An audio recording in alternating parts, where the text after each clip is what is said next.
देखिए हमारी Indian government ना कतई भोली है, बेचारे कर्म करने जाते हैं कांड हो जाता है। मैंने कर्म करे, गलत कर्म करे, मैंने अभी हाल ही में ग्लोबल एआई समिट रखा, सोचा इंडिया में होने वाले एआई इनोवेशन को दुनिया को दिखाएंगे, लेकिन मुंह में गोटियां, sorry sorry sorry sorry, Galgotia Galgotia Galgotia university ने पूरे प्लान पर पानी फेर दिया। अच्छी खासी समिट चालू थी, लेकिन हमें तो बेइज्जती कराने में बड़ा मजा। चाइना की यूनिटी रोबोटिक्स कंपनी ने अच्छी खासी मेहनत करके एक रोबोट डॉग बनाया जिसका नाम यूनी 3 जियो 2 रखा, लेकिन गलगोटिया वालों का क्या है। वहाँ के प्रोफेसर सुप्रिया सिंह ने बोल दिया कि हमने ही बनाया है। भाई बदनाम होना भी नाम होना होता है, ये बात गलगोटिया वालों को अच्छे से पता थी।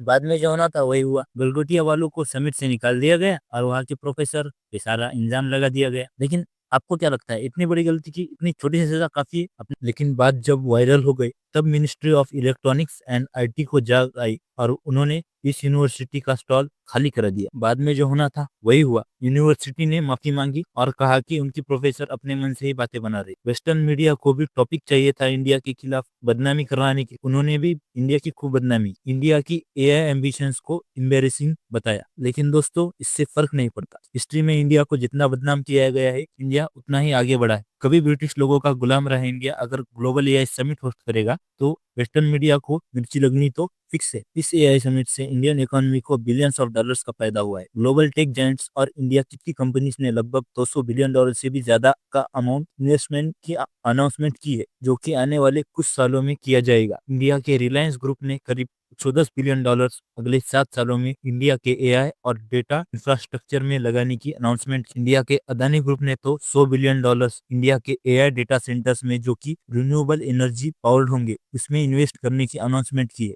और साथ ही एडिशनल 150 बिलियन डॉलर्स उसकी रिलेटेड इंडस्ट्रीज जैसे कि सर्वर मैन्युफैक्चरिंग और क्लाउड में लगाने का वादा किया है। कुल मिलाकर अदानी ग्रुप ने 250 बिलियन डॉलर्स की मैसिव एआई इन्वेस्टमेंट बनाने की अनाउंसमेंट्स की है। साथ ही फॉरेन कंपनीज जैसे कि गूगल ने 15 बिलियन डॉलर्स अपने एआई इंफ्रास्ट्रक्चर को इंडिया में और एक्सपेंड करने के लिए लगाने की घोषणा की। साथ ही में entropic, Microsoft, Amazon, Meta, open AI ने भी इंडिया में बिलियंस ऑफ डॉलर्स लगाने की घोषणा की। इंडिया के रेल मिनिस्टर अश्विनी वैष्णव जी ने कहा है कि अगले 2 सालों में इंडिया में 200 बिलियन डॉलर से भी ज्यादा की वर्थ की इन्वेस्टमेंट्स आ सकती। साथ ही इंडियन स्टार्टअप्स को भी 38,000 प्लस जीपीयू पहले ही अवेलेबल किए गए थे और उसमें 20,000 और ऐड कर दिए गए हैं, और ये जो जीपीयू है वो भी सब्सिडाइज्ड है। कुल मिलाकर कहे तो इस एआई समिट से इंडिया को मैसिव अमाउंट में इन्वेस्टमेंट्स मिली है।